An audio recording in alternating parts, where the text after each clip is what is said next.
जब कोई गरीब का बच्चा, कोई साधारण परिवार का बच्चा जब राजनीति में कदम रखता है, और खासकर वैसे आप इसको ऐसे आकलन देखिए, प्रधानमंत्री, मुख्यमंत्री, बड़े-बड़े हेलीकॉप्टर्स, करोड़पति, अरबपति, 2 बार के एमएलए, 3 बार के एमएलए, एक्स एमपी, मिनिस्टर, गृह मंत्री, रक्षा मंत्री, ऐसे लोगों के बीच में आपकी चर्चा हो रही है और आप अपना एग्जिस्टेंस बरकरार रखे हुए हैं बिना किसी पूंजी के, बिना किसी पैसे के, बिना किसी बाहुबल के। तो लोगों को एक तरीके से खलबली मचती है, उनकी चूल्हें हिलती हैं। और ऐसे लोग जो इस तरह की खबरों को प्लांट करते हैं, वो चाहते हैं कि हम लोग धराशायी हो जाएं, गिर जाएं, हमारा हौसला कमज़ोर हो जाए, हमें डिफेम किया जाए, हमें बदनाम किया जाए, ताकि हम लोग जो है सो कमज़ोर हो जाएंगे। तो इस तरह की चीज़ें, इस तरह की खबरें प्लांट करके एक तरीके से हम लोगों को कमज़ोर करने के षड्यंत्र और साजिशें की जाती हैं। लेकिन कहा जाता है कि जब आपका इंटेंशन प्योर होता है, जब आप बिल्कुल साफ हृदय से कोई काम करने जाते हैं, तो निश्चित तौर पर आपको सफलता मिलती है। और मैं आपके तमाम दर्शकों को ये कहना चाहता हूँ, मुझे भी कभी-कभी लगता है कि पता नहीं क्या ऐसा ताकत था। आप विश्वास नहीं करेंगे कि हम लोग इतने प्योर हार्ट से इलेक्शन कैंपेन में थे। मैं आपको बताता हूँ कि 9 दिनों तक मैं बेड पे नहीं सोया। सीट को पुश बैक करके गाड़ी में सोता था, सुबह 6 बजे से निकलता था और फिर सुबह के 6 बज जाते थे कैंपेन में।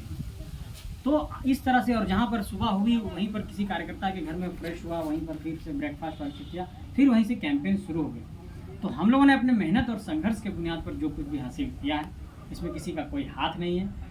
एक बात को साफ तौर पर ये कहना चाहूँगा कि हमारी ये जिद है कि झारखंड में राजनीतिक तौर पर एक यहाँ पर नया सृजन हो और झारखंड और झारखंडी मुद्दों की बात मुखरता से हो और झारखंडी समस्याओं का समाधान हो। यही हमारी जिद है। इस जिद को लेकर हम लोग काम करते रहेंगे। एक सवाल है, हजारीबाग के लोगों का सवाल है। अभी अमन कुमार हिंदुत्व करके एक व्यक्ति जो एक रामनवमी की शोभा यात्रा निकाला जाता था, तो उसको लेकर के मोहाली में पेन था, तो वो लगातार उस चीज़ को लेकर के आंदोलन करते थे। ऐसे में वो अभी गिरफ्तार है, उनके लिए कुछ कहेंगे क्या? देखिए, मैं साफ तौर पर आपको ये कहना चाहूँगा, कानून की अपनी एक कानूनी प्रक्रिया है और इस देश जो हमारा मतलब कहते हैं कि रिलीजियस प्रैक्टिस का जो अधिकार है वो सबका है।